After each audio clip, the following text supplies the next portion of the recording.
You are listening to continuing coverage of the trial of Chad Daybell from True Crime Today and the Hidden Killers podcast. Let's go back to the courtroom. All right, good morning, everyone. We're on the record on Fremont County case CR 2221-1623, State of Idaho versus Chad Daybell.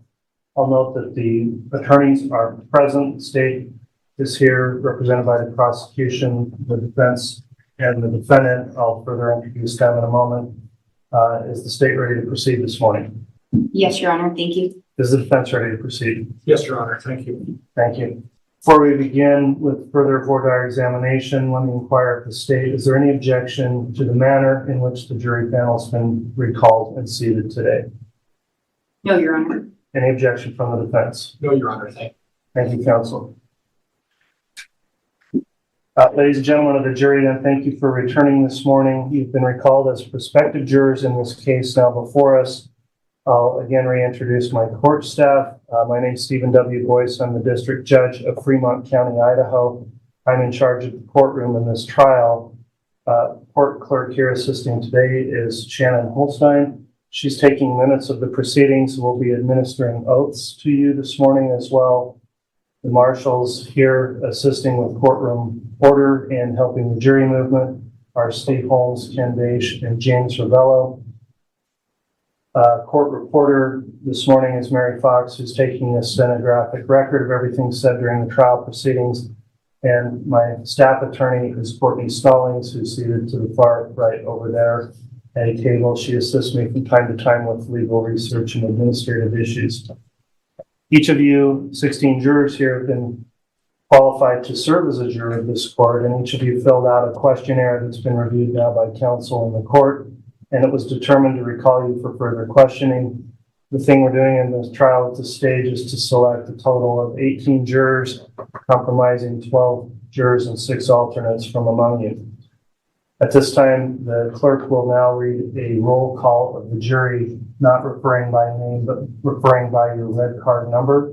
So I'll have the clerk do that. If you would just hold your number up once your number is called, we'll make sure we all know where you're seated and that this is the proper seating for this group. Once I call your number, if you can audibly answer that you're present. Juror number 11, say present. Present. Juror number 27. Present. Juror number 31. Present. Juror number 41. Juror number 48. Present. Juror number 56. Present. Juror number 67. Present. Juror number 121. Juror number 146. Juror number 186. Present. Juror number 219. Present. Juror number 249. Juror number 296. Juror number 321. Present. Juror number 348. Juror 394. Present. Thank you. All right, to assist you in understanding and participating in the jury selection process, I'll now reintroduce you to the parties and their attorneys and briefly summarize what this case is about. When I introduce an individual, please stand and briefly face the jury panel, then we'll take your seat. This case has been brought by the state of Idaho. I'll sometimes refer to the state as the prosecution. The state's represented in this trial by Lindsay Blake, Fremont County prosecutor. Rob Wood is the Madison County prosecutor, and special assistant prosecutors Ingrid Beatty and Rocky Wixom. The defendant in this case is Chad Daybell, who's represented by his attorney John Pryor. This case is a criminal matter, which means the defendant is charged by the state of Idaho with a violation of the law. I previously read to you a summary of the charges in the amended indictment, and you were here last week to complete your questionnaires. With regard to the defendant, the state of Idaho alleges that Chad Daybell committed the crimes of count 1, conspiracy to commit first-degree murder and grand theft by deception. Count 2, first-degree murder. Count 3, conspiracy to commit first-degree murder and grand theft by deception. Count 4, first-degree murder. Count 5, conspiracy to commit first-degree murder. Count 6, first-degree murder. Count 7, insurance fraud. Count 9, insurance fraud. Mr. Daybell has pled not guilty to these charges. Please remember, this is simply a description of the charges. It is not evidence. Under our law and system of justice, every defendant is presumed to be innocent. This means two things. First, the state has the burden of proving the defendant guilty. The state has that burden throughout the trial. The defendant is never required to prove his innocence, nor does the defendant ever have to produce any evidence at all. Second, the state must prove the alleged crime beyond a reasonable doubt. A reasonable doubt is not a mere possible or imaginary doubt. It is a doubt based on reason and common sense. It may arise from a careful and impartial consideration of all the evidence or from a lack of evidence.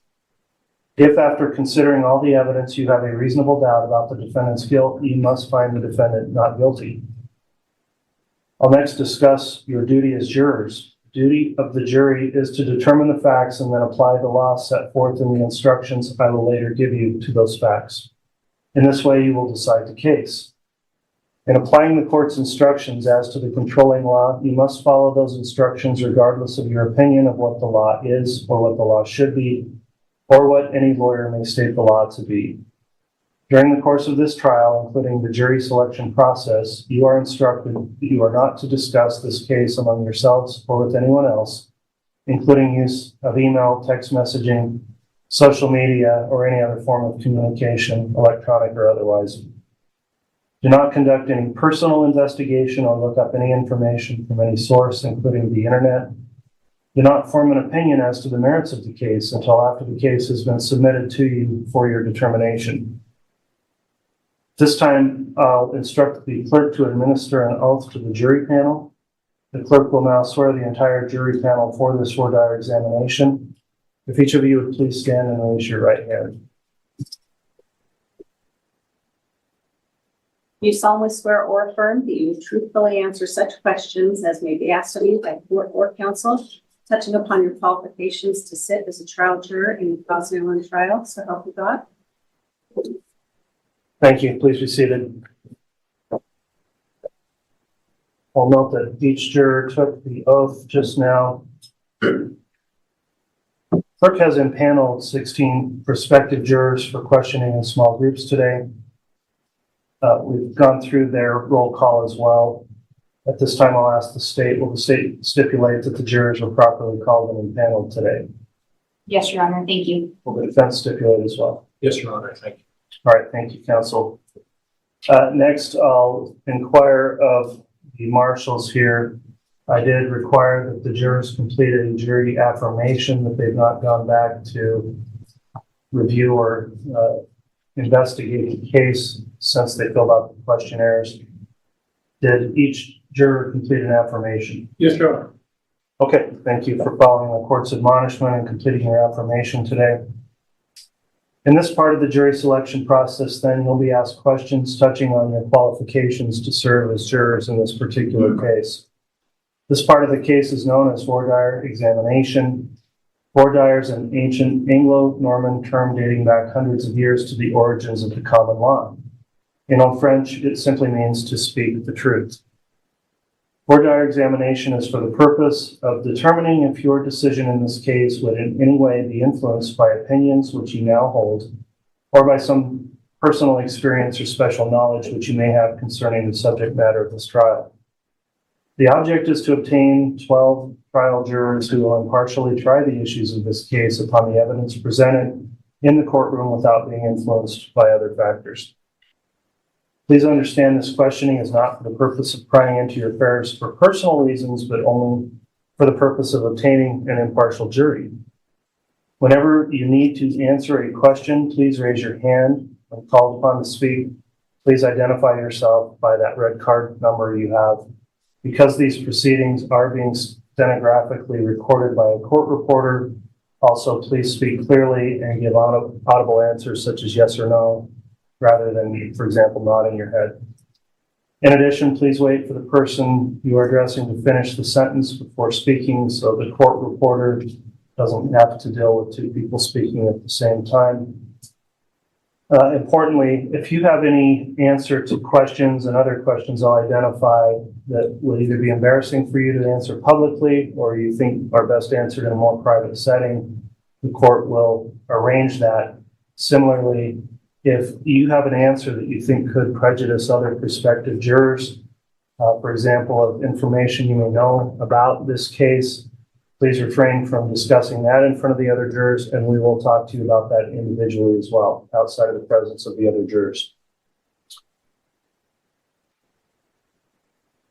As I mentioned then, if you have knowledge of this case from pretrial media or coverage or publicity, please don't discuss any specific facts of that in front of the other jurors.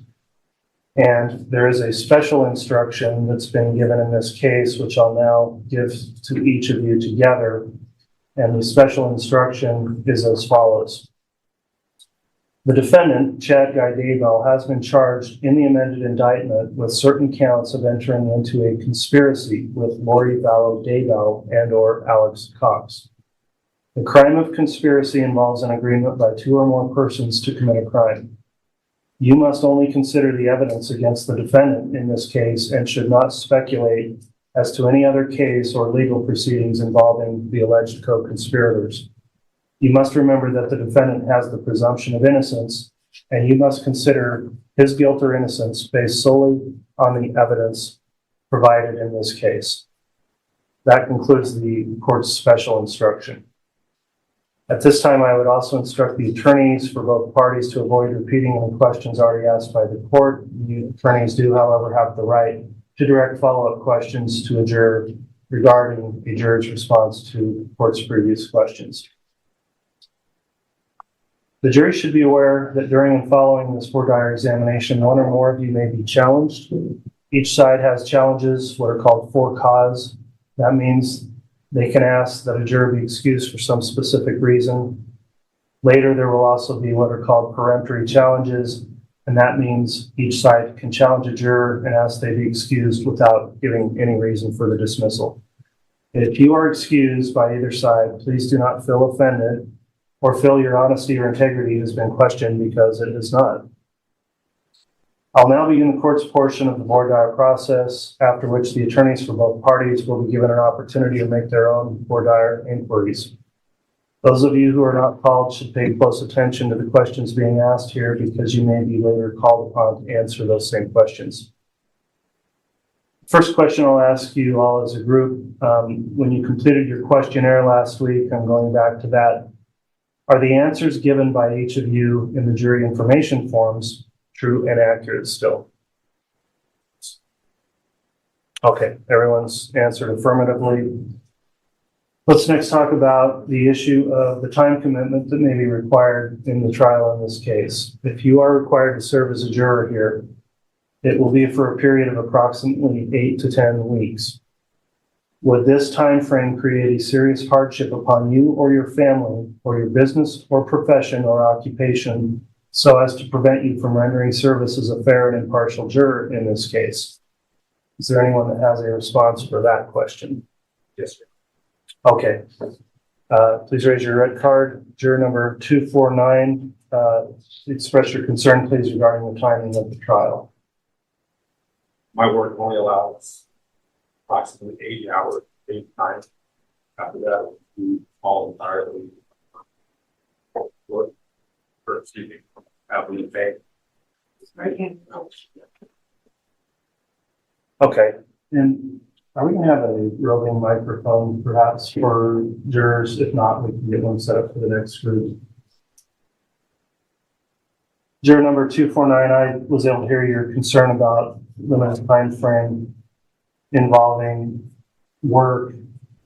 Have you had an opportunity to discuss if they've got any other policy, if you are in a longer trial such as this case, that may allow for additional time off if you were required to serve?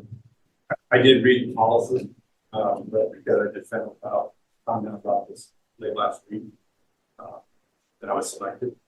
I simply went online to our policy, our team member handbook and read up on it, because I was concerned that this was going to be a long time. So I double checked the policy, and that's what it states.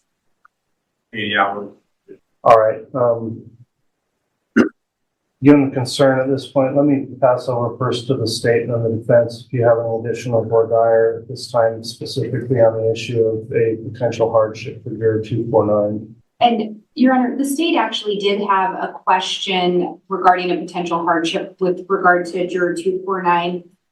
It's one that hasn't been talked about, but on the questionnaire, there was an indication that there was a May camping trip planned, but we just didn't have a lot of details. So we had actually planned on inquiring further regarding that hardship. Okay, If the court wants to get into that. The state does not have an objection given what he's indicating his work policy is either. okay. Well, I'll allow you to return to that issue then in your individual voir dire. Juror number 249, I'll let the attorneys come back to you in their portion of voir dire to further question the hardship issue you've raised. Is there anyone else that would also express a concern of hardship if they were required to serve for that time frame? Yes. Okay, we've got a few more. Juror numbers 67. I'm a sole provider in my family. My wife has an autoimmune disorder, and so Check. It would be difficult for me to do this, and I'd be losing out on a lot of money, and my job also would probably lay me off because I'm an alarm operator and they're already short-staffed. And that's what I was told.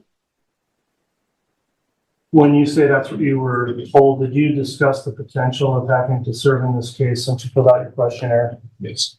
And could you be a little more specific about your, you don't need to name it, but the occupation and what your employer may have related to you?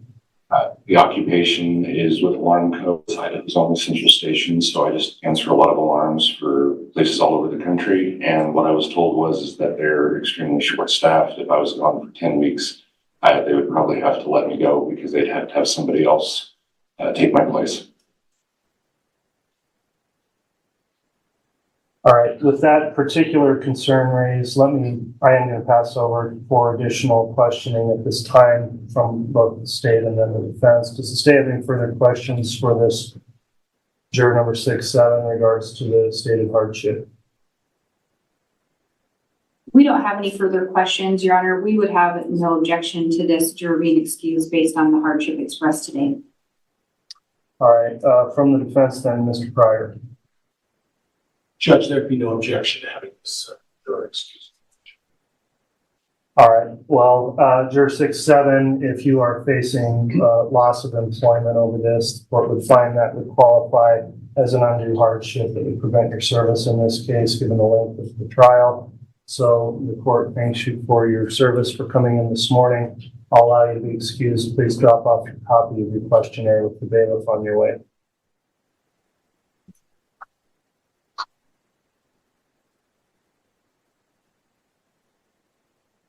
I believe juror 348 raised their card as well. Juror 348, you've heard the questioning about the trial length. What's the issue you would have in relation to that? Let's get the mic to you.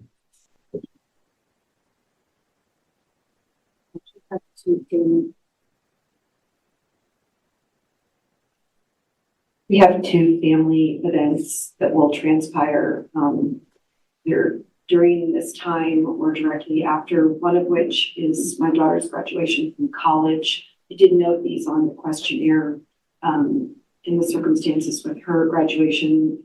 That would be at the beginning of May. We were not able to have any kind of graduation celebration for her from high school, as that was 2020. So we were all looking forward to that as something we would all participate in as well.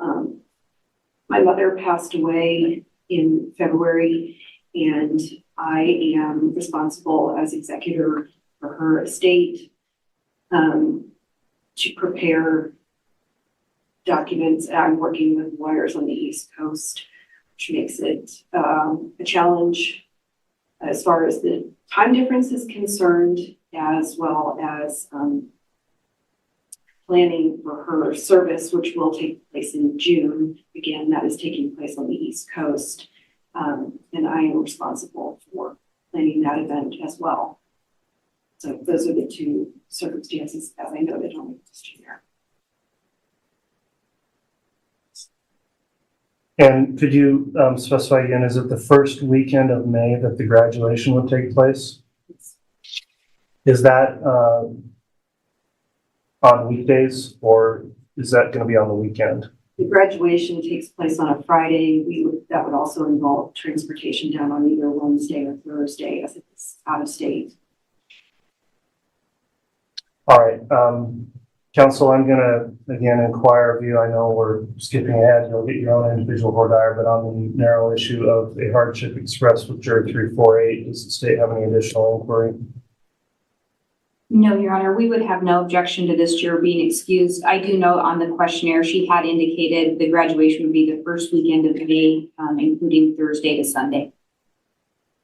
All right, any voir dire from the defense on the issue? No, Judge, I was also aware that she had the obligations that required her to travel out of town and also to excuse me. Thank you. Okay, well, between the combination of that planned graduation and your services as executor of an estate and that both being expressed in your sworn questionnaire, the court does find there's a rationale here for dismissal based on a hardship given the length of the trial and the timing. So juror 348, you can be excused with the thanks of the court. Thank you for providing your service here up to this point, and please drop your questionnaire off on your way out with the bailiff.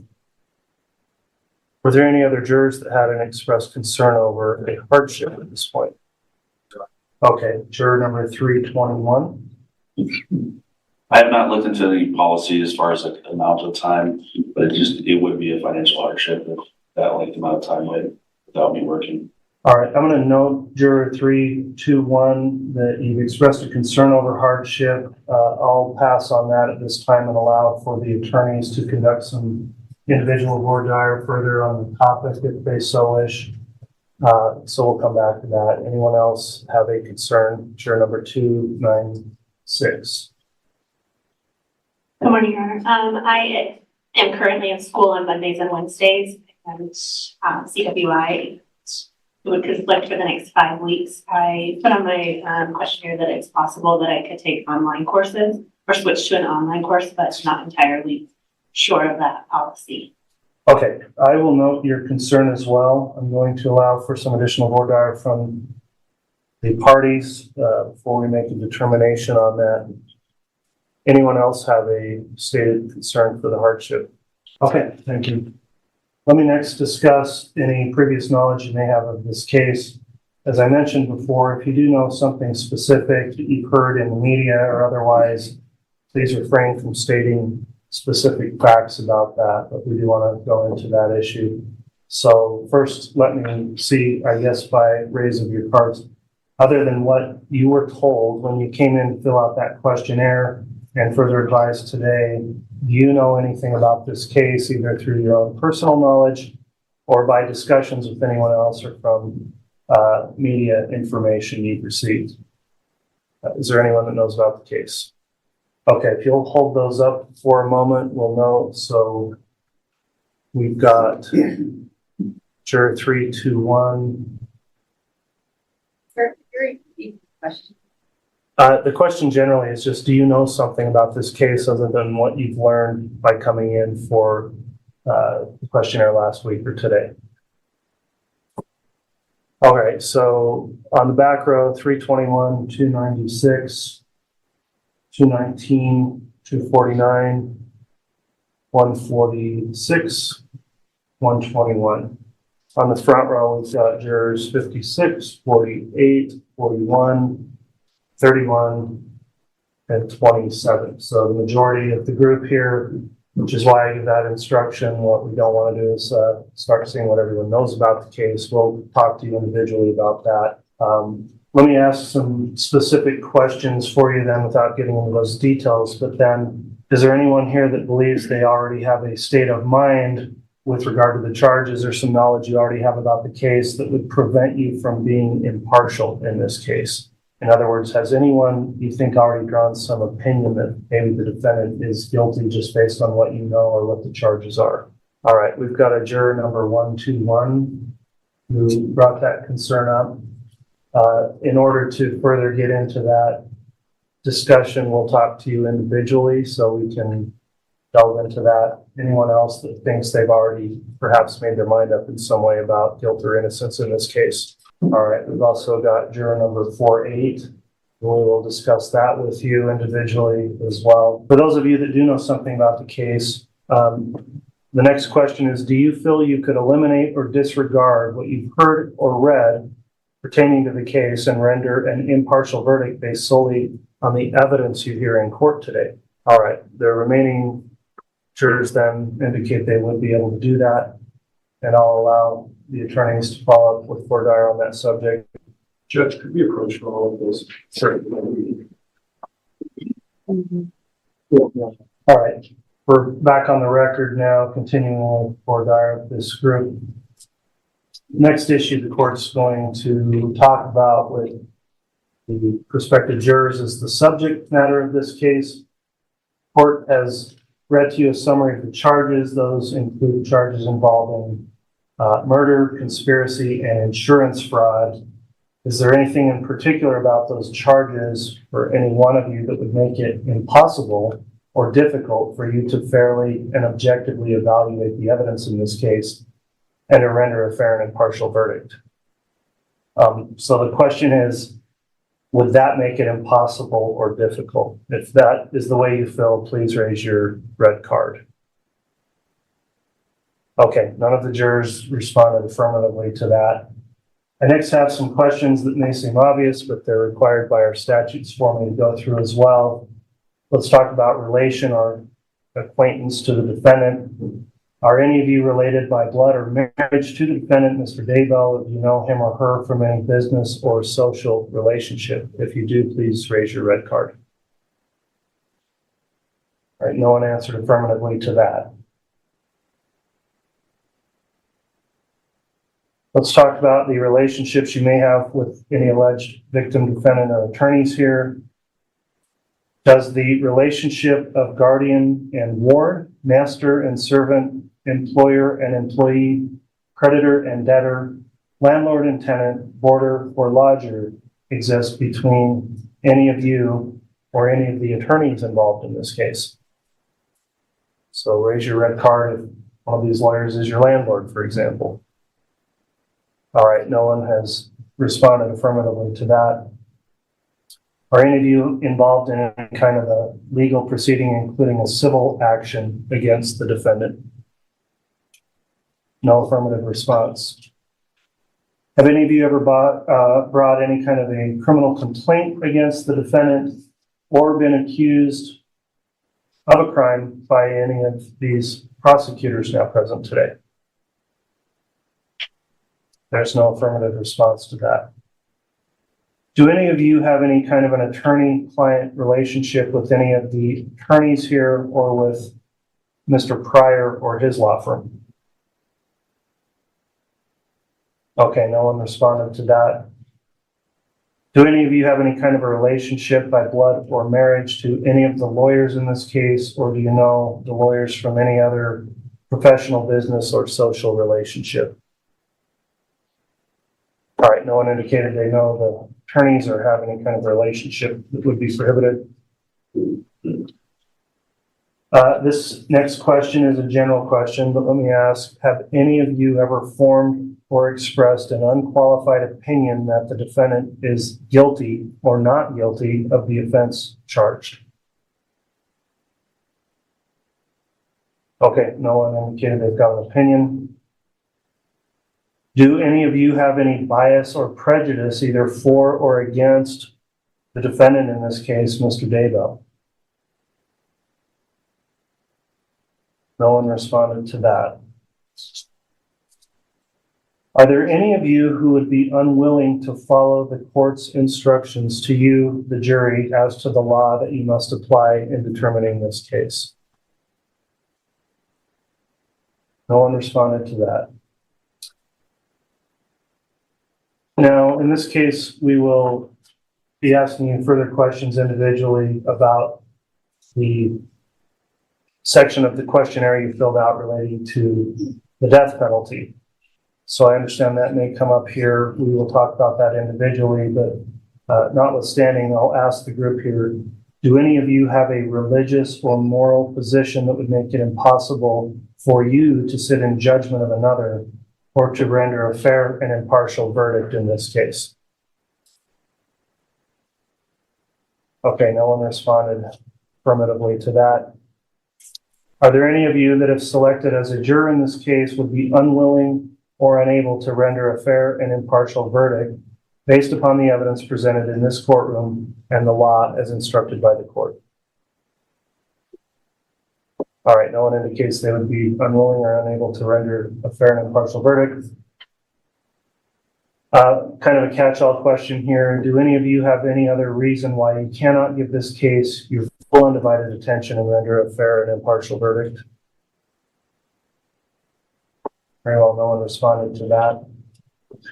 That concludes the court section of group voir dire for this group. At this time, then, I'll permit the state to conduct its voir dire of the group. After that, the defense. Will that be you, Ms. White? Your Honor, Mr. Wood will be starting the voir dire process. All right, Mr. Wood, if you'd like to commence with the state's voir dire, you may do that at this time. Thank you. And is it all right if I do so from the podium? It is. Thank you. Ladies and gentlemen, again, my name is Rob Wood. I represent the people of Madison County, Idaho. And just as a reminder, if I ask you anything today that makes you uncomfortable and you would rather answer it privately, just let us know. We want you to be comfortable, and we need you to give full answers and fully truthful answers. The defendant is entitled to a fair trial, and we only get there. And the state's entitled to a fair trial. We only get there if you're being fully honest with us. And so I'm going to start by asking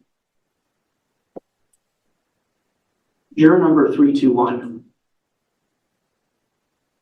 What do you think of when I say the phrase brutal honesty? I believe that just means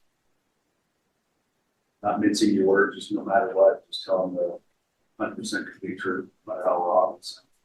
All right. Does anyone else have a different definition of brutal honesty? But not mincing your words. Can everybody agree that telling the full truth, not mincing your words, is a good definition? Okay, and we need you today to be brutally honest. There's just a quick analogy I like to use. Who, by raise of hand, who here has flown on an airplane? Everybody's flown on an airplane, right? And you get on the airplane and that pilot, you get strapped in, they give you the safety warning, and the pilot tells you when he's going to land that plane approximately and where he's going to do it. How many of you would feel comfortable if the pilot said, I might be able to land this plane? You're all smiling. Would anybody feel comfortable with that pilot? Okay, so ladies and gentlemen, today we need you to land the plane. And what we mean by that is not a specific destination, but that you're completely honest. It's that important. The court asked you about following the law. Does anybody here like and enjoy every rule, law, and regulation you live under? Nobody does, right? Does anybody, just by a raise of hand, not that you need to tell us what it is, but think of a law or a rule that you think is unfair? Everybody, you can think of a law or rule that's unfair, great. Multiple people feel that way. In this courtroom, the court will give you the law that applies in this case. And you may like that, you may not like that law. But for fairness to this defendant and for fairness to the people of Idaho, we all have to agree, follow that law. So even considering that maybe you won't like the law that you get, maybe it doesn't go with your gut. Can this defendant and can the state all rely on you to follow the law as it's given by this court? If you agree, yes, can you hold up your red card? This is important. 121, I saw a little bit of hesitation Was that accurate, or was that just me? There is some hesitation. Tell us about your hesitation.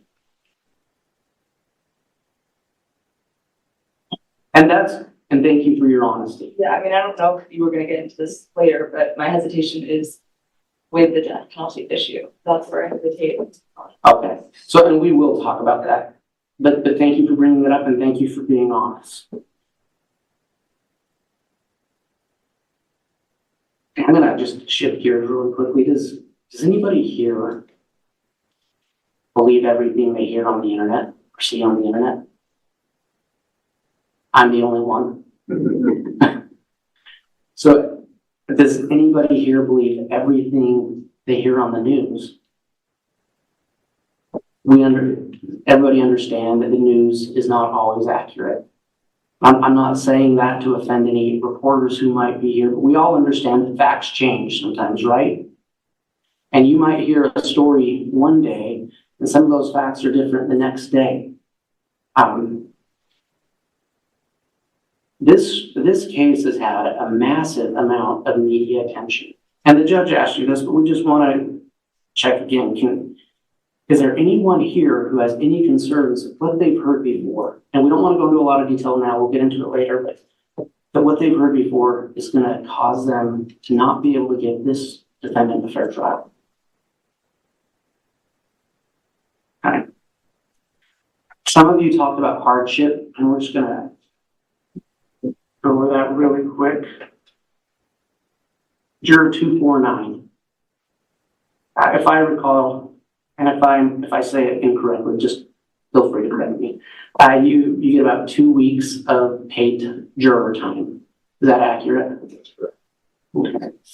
Are you, if it's all right, if I ask you the sole provider in your home? Yes. Okay. And is it fair to say that you and your family rely on your income? Yes. Okay. And have you, I forgot, did you speak with your employer about this specific issue? I have. I just let my supervisor know that. This could potentially be a long-term commitment. And then when I was thinking about it a little further, I thought I better delve into what our current policy says, stated. And that's when I found out that they only account for 80 hours for it. So, okay. And after that, you're basically on your own. Either you have to use your vacation, which nobody has 10 weeks of vacation, right? Or unpaid. Would you see that as an undue hardship for you that would create difficulty for your family? Yes. Your Honor, the state would move to excuse juror 249 for hardship. I'd like to hear a response from the defense, and if you have any additional voir dire, Mr. Pryor, you can do that as well. Nothing additional, Judge, and we'll stipulate. All right, based on the comments made by juror 249 as it relates to an employment hardship and financial with the length of this trial, the court will agree that the juror will be stricken for cause based on a hardship that includes his service. So thank you for appearing today and for performing your service as a juror. You can be excused, and please drop your questionnaire with the bailiff. Juror 296. You had spoken about potential hardship, and I noted in your questionnaire, you said you had school Mondays and Wednesdays, but could do online classes. And you mentioned that, but I guess I'm not quite sure where it stands. Are you able to do online classes to finish that? I'm not entirely sure, but I know they offer online classes for the classes that I'm currently in. So I'm assuming they could probably move me to the online classes. The only issue that I would have is the testing that I have to take either after hours or via online. Okay. The lecture part of the class, like I can do the lecturing I can do online. All right. And it's not school 5 days a week, just the 2 days a week? Just 2. You mind if I ask how many classes? 2. Okay. Biology class. All right. And so if, with the court's schedule of getting out at 3:30, do you think that would be something you could make work? Yes. And so would it be an undue hardship to be on this jury with your school? Not that I'm aware. Okay, thank you. Juror 321, You had mentioned a hardship. Could you, and I apologize, I kind of can't remember exactly what you said a few minutes ago. Can you tell us what that was? Yeah, I'm just unsure as far as, because I've not spoken with the employer about the length of this trial I may go. I just know that it would be unpaid time off. Okay.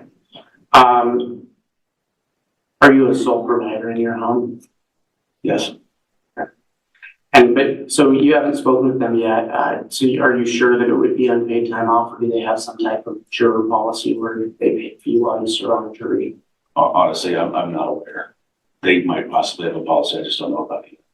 Do you think that's information you could find out in the next couple of days and notify the court if there was a change?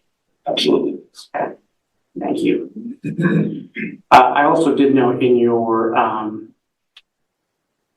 I believe it was in your questionnaire that you wanted to see some college games of one of your children. Is that you? Am I confused? Yes. Okay. And where are those games? They're in Oregon City, Oregon. Okay.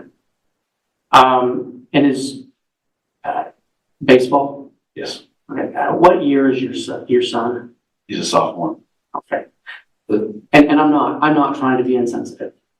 Being a juror is hard for everyone and inconvenient, but if you weren't able to see some of those games, would you be able to see them next year? Yes. And so would it be an undue hardship to miss some of those games? No. Okay. Thank you. The court spoke with you briefly about the nature of this case. This is a case about murder and conspiracy to commit murder and insurance fraud. Two of the alleged victims in this case are underage children, a 7-year-old and a 16-year-old, and the other alleged victim is a mother. There will be some autopsy photographs in this case, and they are hard to look at.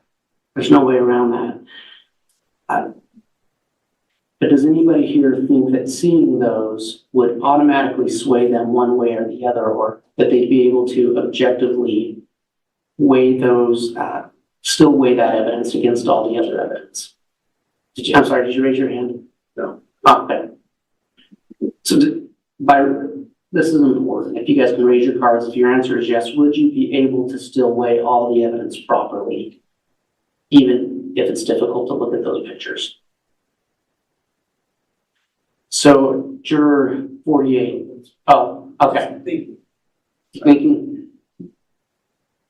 Or what are you thinking? Do you think you'll be able to do that? I just want to make sure I understand the question. If I could see the photos and not be swayed one way or another, continue to weigh the totality of the evidence. That's yes. Yeah. Yeah.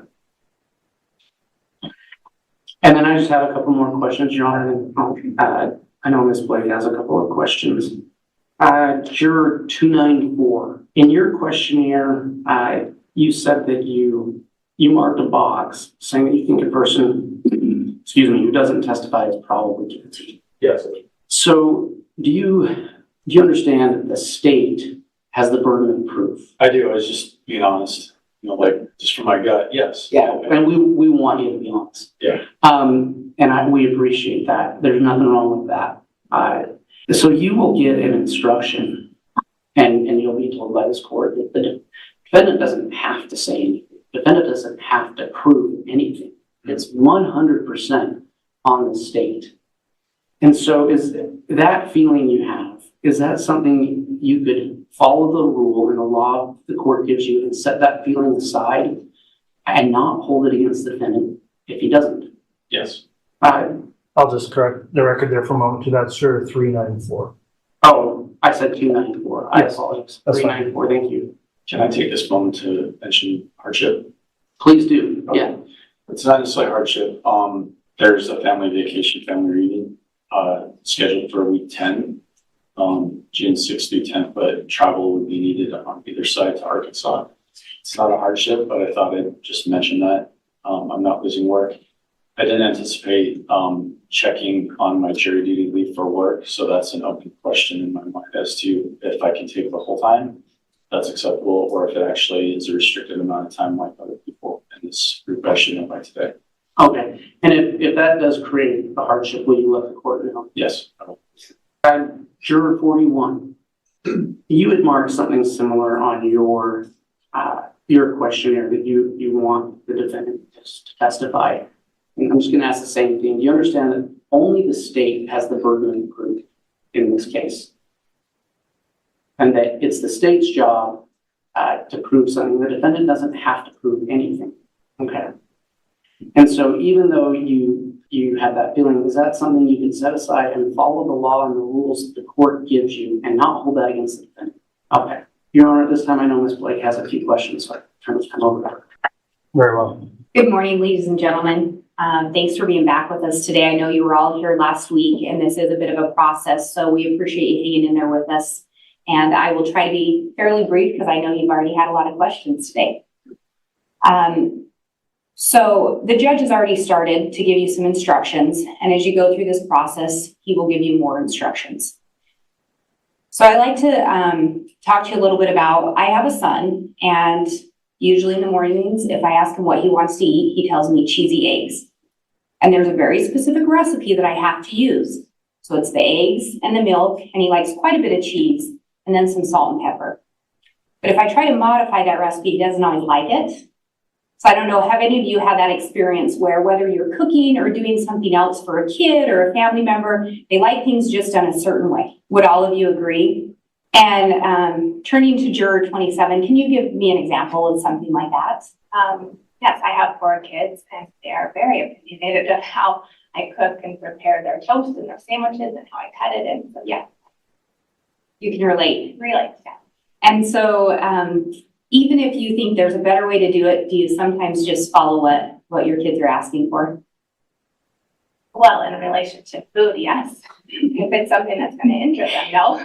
Yes, I'll keep it with the food example. So if it's food, they want the crust cut off, something like that, you'll do it because that's what they're asking you to do. Yes, I mean, unless there's a nutritional opinion I have, but if it's something simple, sure. And in the back there, juror 186, I think I also saw you nod. Can you give us an example of something like that? Same thing as you guys. I have 4 kids as well, and they like their food a certain way, especially when they're little. Anything to get them to eat.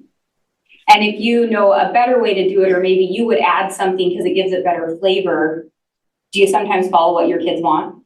I try to give them, sneak something in there that maybe I think will taste better. Try to change their mind. It's food. They're little. And so with this court, because unlike a kid, we're going to get instructions from the judge. And if the judge gives you instructions, they may say these are the specific elements of a crime. And sometimes it's easy to look at that and say, well, that doesn't make a lot of sense. Or if you added this, it would make it a little bit better. Would everyone here agree that regardless of what you may think with the rule and instruction given by the judge, that you could absolutely follow what he outlines? Would everyone agree that you would hold the state to the burden of the specific elements outlined by the judge? So even if you might say, this would make it a little more nutritional this time, or hey, I might sneak a new flavor in, everyone could refrain from doing that if it was an instruction from the court. Does anyone have concerns with doing that? Thank you. And as I talk about, the judge is going to give you instructions, and some of those instructions are going to be regarding the burden of proof being on the state, and then they will also be the elements. With regard to charges of conspiracy and first-degree murder and conspiracy to commit first-degree murder, one of the elements is not going to be that the state has to prove the cause of death, meaning the state is not going to be required to prove exactly what caused the death of a person. Our element would be to prove that it was a homicide. Does anyone have concerns if you were to be presented evidence that someone was killed but the state did not provide the specific cause?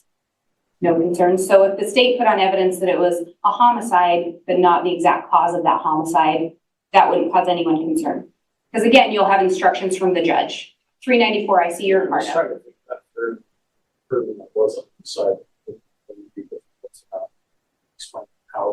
If you're given an instruction though, that says that that's not a requirement, would you be able to follow that instruction, or would it be difficult for you? I think it'd be difficult, just based on my question. So in this case, you are going to hear from quite a few witnesses. And some of the witnesses may have different religious views than you have. Does anyone have concerns that it would be difficult for you to listen to or give proper weight to someone's testimony based on them holding different religious views? Would anyone have problems if someone held different views in general, again, just with being able to weigh their testimony? And you're also going to be given some instructions, actually back that up. So if you were sitting in here today and the window wasn't there, or they put the blinds down and you couldn't see outside, but when you came inside, everything was dry, everything was clear. And then as you enter the building, you see the sky starting to get a little bit dark. It's starting to turn gray.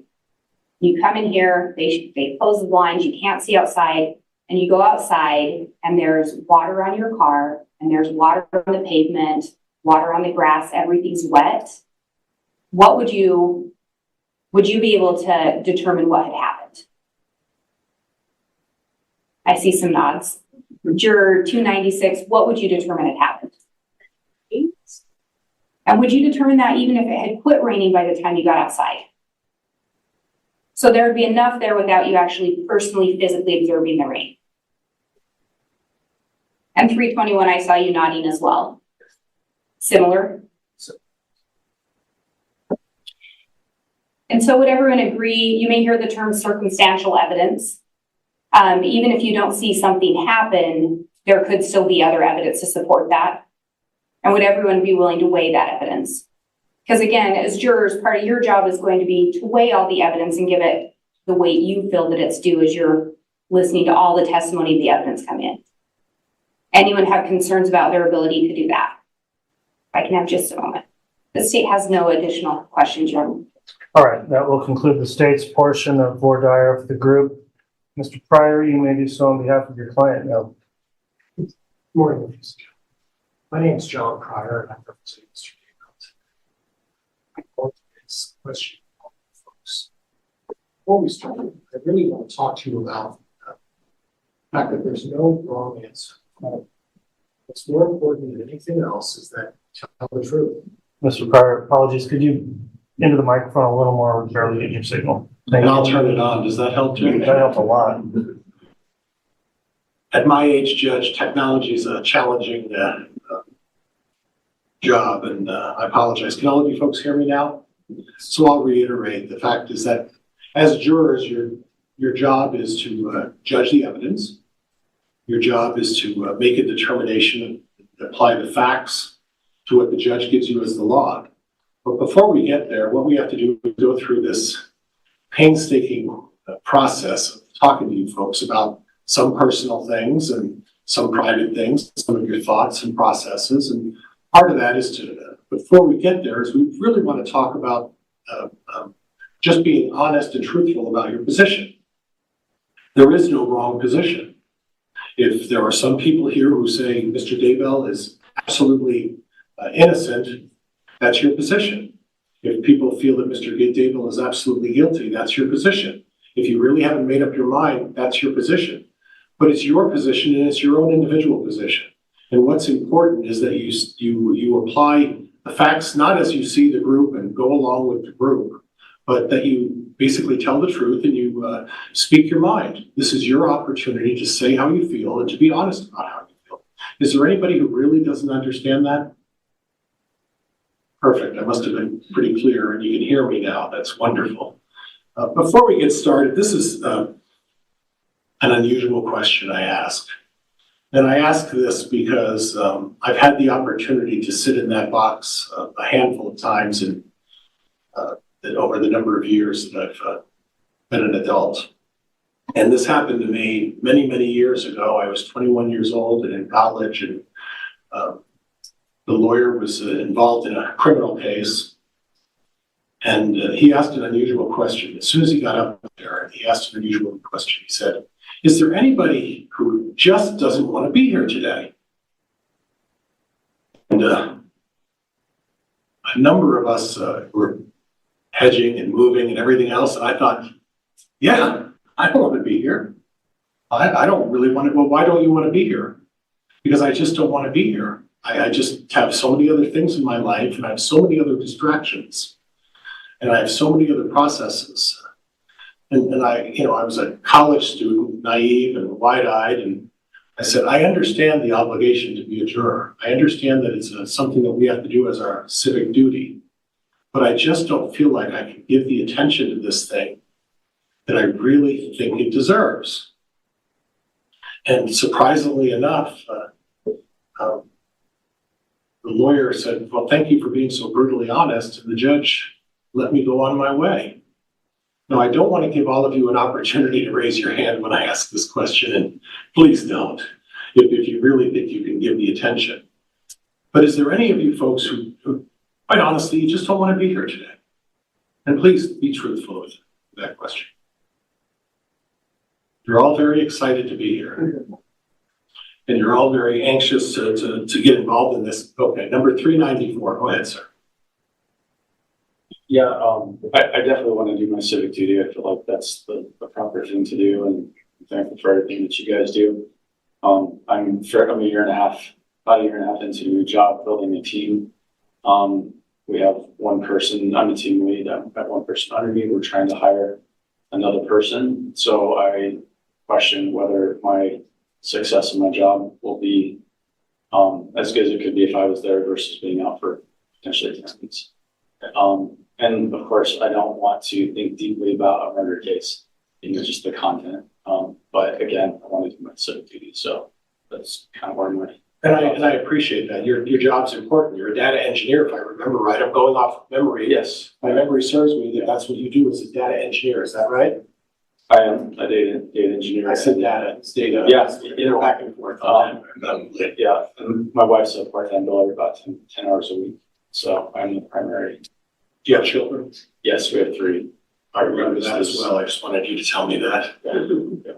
Okay. And do you really think this could potentially affect your occupation? I don't know. I need to talk to my manager today and see realistically how this would impact either my future growth or the anytime off policy for jury duty. Well, the one thing that caught my attention was that as a data engineer and having been married, and she's going to kill me for announcing this to the world, I guess. My ex-wife was an engineer, and it was, everybody's smiling about that.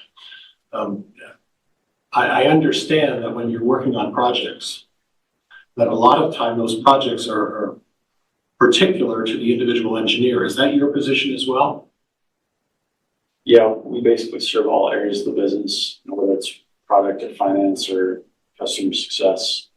So they're long, they can be very short requests, but usually they run multiple weeks. Okay. Is there anybody else who would like to, provide me information about whether they just don't want to be here? And frankly, folks, there is no wrong answer. I can assure you that the story I told you about speaking up and saying I didn't want to be there, absolutely true. And then it was just one of these situations where I just felt like I couldn't provide the necessary attention. And that was going to be a 2 or 3 day trial. What we're dealing with in this case, folks, is a 10-week trial. And it's going to take a lot of time, and it's going to take a lot of effort. And I want to make sure that all of you are going to be able to do that. That's a significant request from all of you. And all of us, the 4 prosecuting attorneys, the judge and myself, Mr. Daybell, we're asking you to put that kind of a commitment into this. And it's 10 weeks.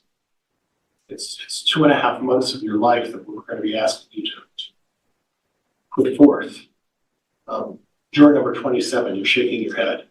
Do you have any concerns or questions about that? Or thoughts, please? No. I'm shaking my head in agreement that it is a big commitment, but feel if this is what you feel I should do, then that's just my duty to it. And I guess I'd be clear on that. I welcome everybody's thoughts on that, and I don't want anyone to think that, well, you're doing this because it's what you feel I want you to do. In your own mind, and I can't evaluate what each of your life situations are. I'm given a very small description of facts in the questionnaire that you folks filled out, and the difficult situations that I have to determine. And sort of the 4 prosecuting attorneys were working on this case. We have to determine with that small window of information, what kind of impact this is going to have on you. That's very important. And I do spend time on this. I spend a lot of time on this. And I do that because the consequences are significant here. You've all read or heard the allegations against Mr. Daybell. And I just want to make sure that all of you are going to be able to put that time commitment in and spend the time to work on this significant project. And much like our friend 394, it's a significant project. So again, is there anybody who's having any hesitation? Please speak up. Please speak up now, because the time to change your mind later will become difficult. So I ask again, is there anyone who's having any concerns or hesitation? 121, please tell me what your thoughts are. I mean, I feel kind of similar to what he said, where like I do recognize that it's, you know, my duty, and but I just think like I've just been thinking a lot about just how a lot of the troubling aspects of it, and that's a reason why honestly I didn't want to be here today. Would be the troubling aspects. And is it your position you would just rather not be part of this? And please be honest about that. Yeah. Okay. Do you think that your views and your thoughts on that would create some sort of concern in how you look at the evidence? Yeah. Would you be more inclined to rush through this because you want to get this done? Yes. Would you be able to take the time to look at the facts and look at them, you know, in an impartial manner? Yeah. Okay. All right. Thank you. And I appreciate your honesty. I really do. Please. And I'm going to forget juror number 121, I think. No, 146. I'm sorry. I was just going to say, Officer, would you please give her the mic? I have a loud voice, but not everybody's gifted with such a projected voice as I am. I hate my voice on the microphone. I think every one of us probably would be lying if we said we were like so excited to be here and wanted to, but I feel like it's just jumping out of my chest. Like if any of us are supposed to be here, we will be here.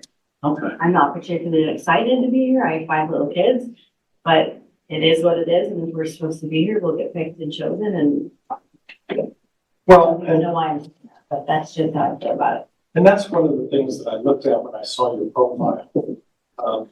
You have 5 children. We have 5 kids and I run a daycare. Run a daycare center. Yeah. And then I'm going to use my cheat sheet a little bit, but in addition to that, I guess I didn't have to, just popped in my head for some reason, but your husband is involved in landscaping. Yep. We have a landscaping business too. So do you help in that landscaping business? No. No. I mean, like, you know, invoices and things like that I do, but not. So you do paperwork in your free time. I'm the free when secretary. When you're raising, and I'll get to you in a minute. I just saw the reaction. That was wonderful. Juror number 186. I just saw the reaction. I'll get to you. In your free time, when you're not dealing with your 5 kids and gathering them up and taking those family responsibilities, you're then taking on the obligation of running a daycare. And how many kids do you have in that daycare? 3 to 4. Okay. And then, like you said, in your free time, when you're done taking care of the kids and taking care of the daycare, you then do the paperwork. Yeah, when it's needed.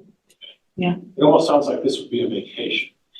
If I'm being totally honest, when the judge said at the beginning you could be sequestered, I was like, oh, it's going to be a spa for me. I think it would be. Well, I think it was your questionnaire. I read that you made some comment in the questionnaire saying, you know, LOL or something like that. That was yours. Probably being a smart ass, but a sequestered would not be like the worst thing in the country. Okay. And thank you for your honesty. And then juror number 186, you smiled and you had some thoughts. Please talk to me about that. Oh, I was just smiling at her comment of being the free secretary. Okay, and tell me about that, how that applies to you. I just thought it was funny the way she worded it. Oh, Had nothing to do with me. Okay, is there anybody else, and I know I've spent a lot of time on this, and it is important, and the idea is to get you folks to be, I understand at least the camera's on me right now, from what I understand, and it's not on you, so you have this wonderful opportunity to speak your mind and tell me what your thoughts are on this, whether or not any of you, for the last time, do you really have any reservations or anything you would like to comment about participating in this process? Anyone? No one? Okay, thank you. I'm going to move on to a little bit of a different subject. And one of the things I need to talk to you folks about is that Mr. Daybell's here today because he's pled not guilty to the charges. And I'm going to ask you questions that may concern whether he's guilty or not. And I don't want you to read from my questions that I believe Mr. Daybell's guilty or anybody else believes Mr. Daybell's guilty. The fact is, we still have to delve into these questions and talk about these things because it's important that we try to get, in this very little time that we're going to spend together, get an idea of what your thoughts are, what you folks are thinking, how do you feel about a variety of things. So please don't read into my questions or assume I'm asking you something because I believe one way or the other. Once again, all I'm trying to do is to just get an idea of the person you are. Right now, I'm speaking and it's being broadcast everywhere, and people are getting an impression. I don't know if I want to read some of the impressions they're going to talk about me or say about me, but they're getting an impression. And by the same token, I'm going to ask you questions to also get an impression, get an idea what you think about. And that's what's important. It's important that I do that because it's the way we are able to determine whether we think you're a good fit, whether the prosecutor thinks you're a good fit. And that's part of the overall process of doing this jury voir dire. Juror number 56, you were nodding your head. Is there something you would like to offer in regards to that? No, just agreeing You're with the agreeing. process. Well, thank you. I appreciate that. I'm going to go into a couple of different areas, and please don't read into this one way or the other. Just again, I think what we're trying to do is be able to build a relationship between myself and all of you folks so we can be open and honest and free about what our thoughts are without worrying about what people might think. Because quite frankly, I don't care what any of these people think. I could care less, and that may hurt some of their feelings. But I do want to know what you folks think. It's important. And the state wants to know what you folks think. And it's important. Because all of us agree that in the end, the state's entitled to a fair and unbiased jury. Would everybody agree with that? You could raise your things, not your hands, just your numbers. I'm sorry, folks. I just want to thank you. Thank you. And would all of you agree that Mr. Daybell is entitled to a fair, unbiased jury? Okay, thank you. And on that note, I'd like to start out by asking you folks, is there anybody right now who thinks that Mr. Daybell is guilty or is probably guilty? Okay, and that's juror number 48, was it not? Now, juror number 48, is that going to impact your ability to make a determination as to, in the end, whether or not Mr. Daybell is guilty, going into this process with the idea that you believe or possibly believe that Mr. Daybell is guilty? No. Okay. You're going to be able to be unbiased? Yes. Okay. And let's talk about that because that leads into the next area that I'd like to talk to you folks a little bit about bias. Is there anybody who doesn't understand what the word bias means? No hands. Okay. What about the words impartial? Does everybody know what the words impartial means? Yes? No? Kinda. Okay. Okay. Juror number 41. When you say kind of, what is your 31. 30? I'm sorry, you're right. 11, 21, 31. 41's next. No, I'm not sure what impartial is. The first one you said was bias. Okay. So I'm trying to think in my mind the difference between the two. Okay. So bias. What are your thoughts on that? What do you think impartial is? Depending on what I see, if I trust in that, okay, or I don't trust in what I see. Okay. Is that kind of what I'm looking for? All right. Okay. Juror number 219. Thank you. What are your thoughts on when you hear the words impartial? That I would be neutral until basically there's sufficient information to make up my mind one way or the other. Okay. Is there anybody who disagrees with that? You must be a teacher or something, because that's a great explanation. No, sir. Okay. Is there anybody who disagrees with that you must remain neutral? Does everybody agree with that? You must remain neutral? Okay, thank you. So we're going to go back to this issue of bias or influence. And you're going to hear from a lot of witnesses. Does everybody agree that there are witnesses that can be influenced and sort of coerced into saying things that are not necessarily true or false? Everybody, would you raise your hands to see if that's something everybody agrees with, or if you don't agree with it, or your cards, either way? I didn't see at the very back there. Looks like 296. Okay, I'm sorry, I missed it. I'm sorry. Just being influenced or coerced, do you think that just applies to citizens? Anybody think that it just applies to citizens? Raise your hand if you think it just applies to citizens. Okay. What about law enforcement? Anybody agrees that law enforcement could be swayed? Maybe they could be influenced to go and testify a certain way to support one side or the other? Anyone? No one thinks that's possible? Can you restate it? I thought you. Just law enforcement. Do you think the issue of being biased or being influenced, do you think that just applies to ordinary citizens?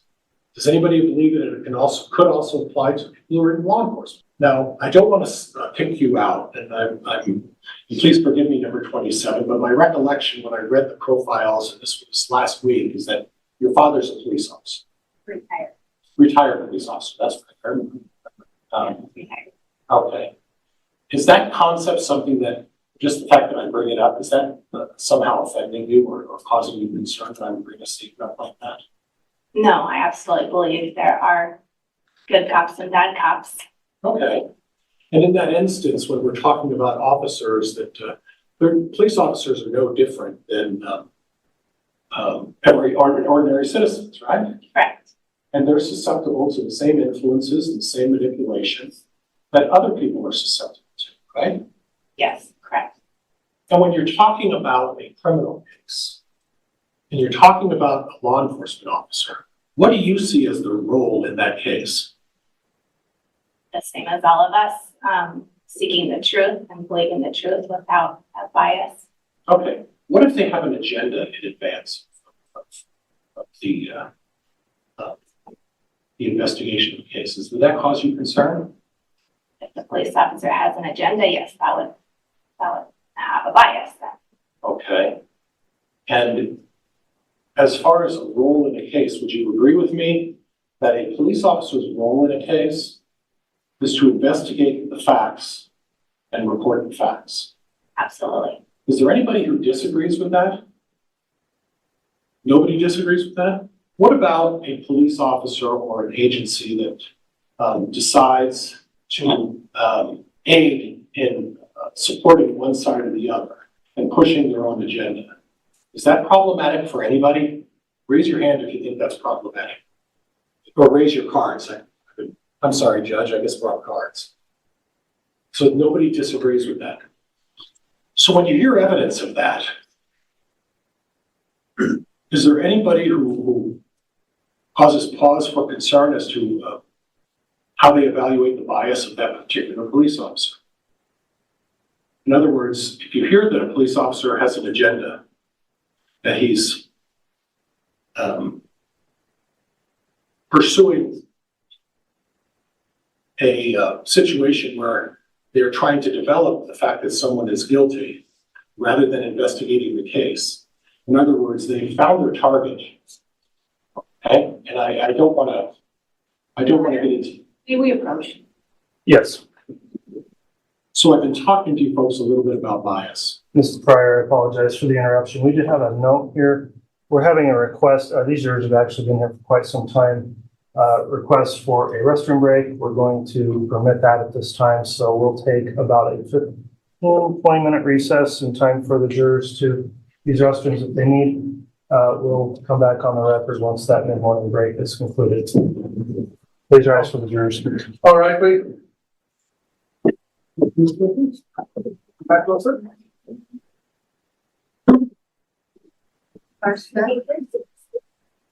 You can leave them there on the chairs, yeah. There's more to come in the trial of Chad Daybell. Press subscribe so you don't miss any of our continuing coverage. right here from True Crime Today and the Hidden Killers podcast.